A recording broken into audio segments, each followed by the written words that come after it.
Good morning बच्चों। जैसे कि कल हम लोग देखे थे हार की जीत पार्ट, उसका भाग 1 देखे थे।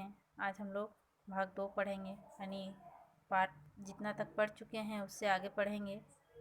तो क्या है, अंत में खड़क सिंह बाबा भारती के घोड़े को लेके चले जाते हैं और जाने के बाद वो कहते हैं कि बाबा मैं ये घोड़ा आपको नहीं दूंगा।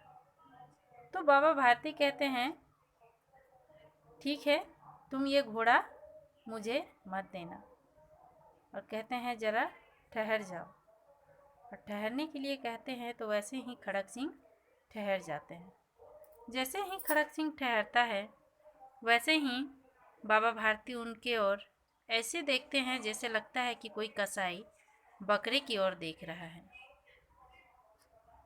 और फिर बाद में कहता है कि तुम ये घोड़ा मुझे वापस नहीं करना, परंतु खड़क सिंह केवल मेरी एक प्रार्थना है, मैं तुमसे एक प्रार्थना करता हूँ कि उसे अस्वीकार न करना।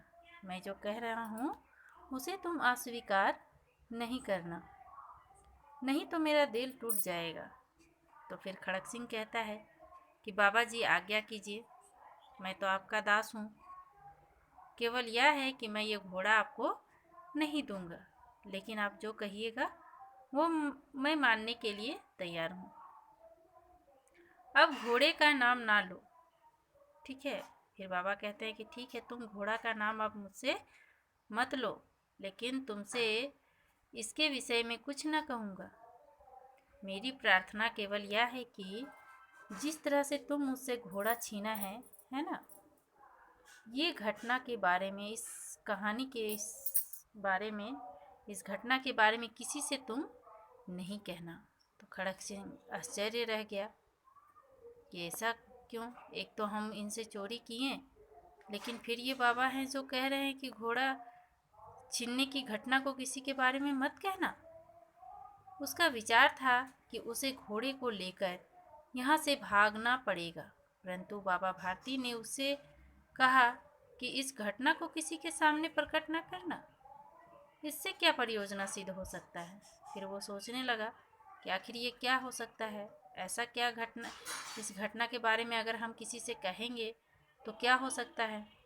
तो इस तरह से बहुत दिनों तक वो सोचते रहा, ठीक है। बहुत दिन हो गया, उस विषय में सोचते रहा।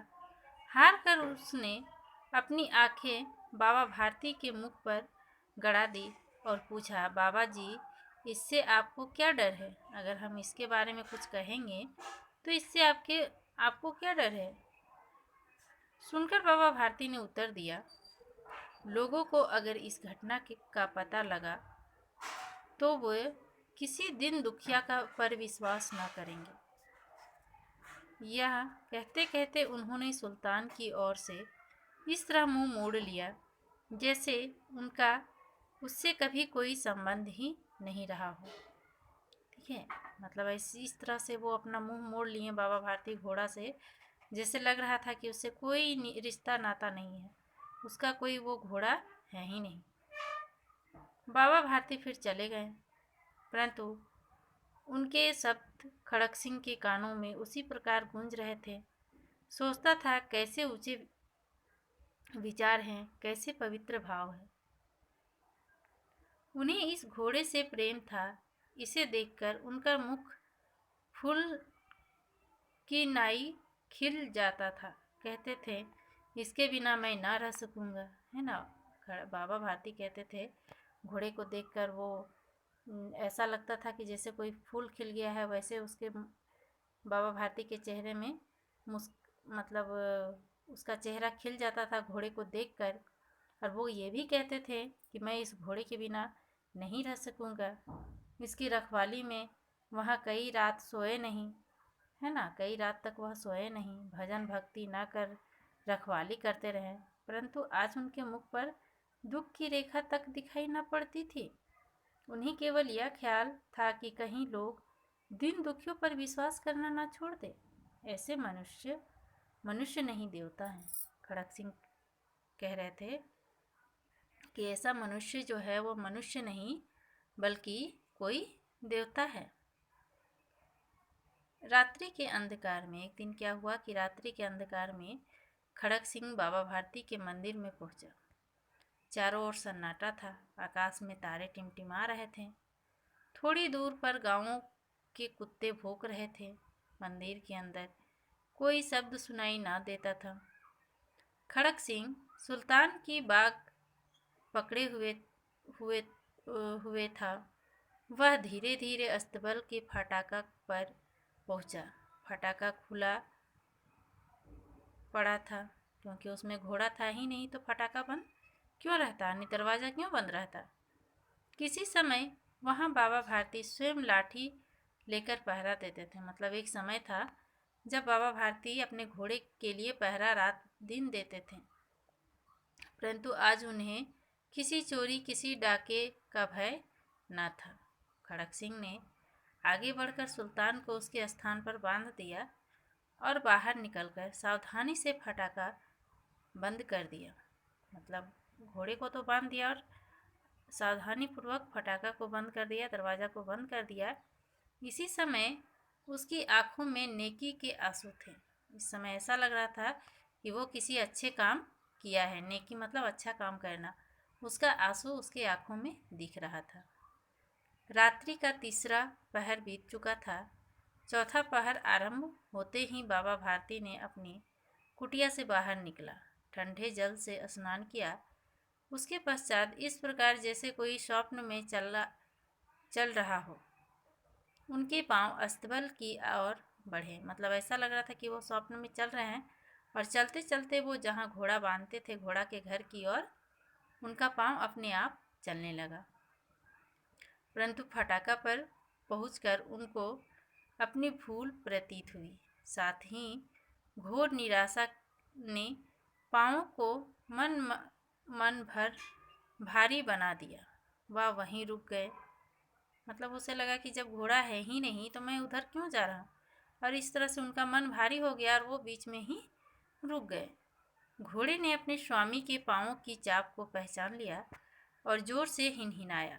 घोड़ा जो है वो जोर से हिनहिनाने लगा, आवाज़ देने लगा। वो पहचान गया कि यहाँ बाबा भारती हैं, है ना, और बाबा भारती को वो बुलाने लगा। अब बाबा भारती आश्चर्य और प्रसन्नता से दौड़ते हुए अंदर घुसे और अपने प्यारे घोड़े के गले से लिपटकर इस प्रकार रोने लगे मानो कोई पिता बहुत दिन से बिछुड़े हुए पुत्र से मिल रहा हो। बार बार उसकी पीठ पर हाथ फेरते, बार बार उसके मुंह पर थपकियां देते। फिर वह संतोष से बोले, अब कोई गरीबों की सहायता से मुंह नहीं मोड़ेगा। मतलब कोई भी अब कोई गरीब को ऐसा नहीं करेगा, सहायता करने से मुंह नहीं मोड़ेगा। थोड़ी देर बाद अस्तबल से बाहर निकले तो उनकी आंखों से आंसू बह रहे थे। ये आंसू उसी भूमि पर ठीक उसी जगह पर गिर रहे थे जहां बाबा बाहर निकलने के बाद खड़क सिंह खड़ा होकर रोया था। दोनों के आंसुओं का उसी भूमि की मिट्टी पर परस्पर मिलाप हो गया। यानी खड़क सिंह भी जो था वो बहुत ही खुखार डाकू था, लेकिन वो भी वहाँ जब घोड़ा को बांध कर निकला था, ठीक उसी जगह पर खड़क सिंह का भी आंसू गिरा हुआ था और बाबा भारती का भी आंसू गिरा हुआ था, और दोनों की आंसू का मिलाप हो गया। यानी दोनों के आंसू मिल गए, क्योंकि खड़क सिंह भी अब अच्छा आदमी बन चुका था, है ना। बाबा भारती के सीख के कारण वो भी अच्छा आदमी बन चुका था। इस तरह से क्या हुआ कि बाबा भारती अगर हार गए थे, फिर भी वो जीत गए, और खड़क सिंह जीत कर भी क्या हुआ, हार गया। तो धन्यवाद बच्चों, मेरे चैनल को शेयर, सब्सक्राइब और लाइक ज़रूर करें।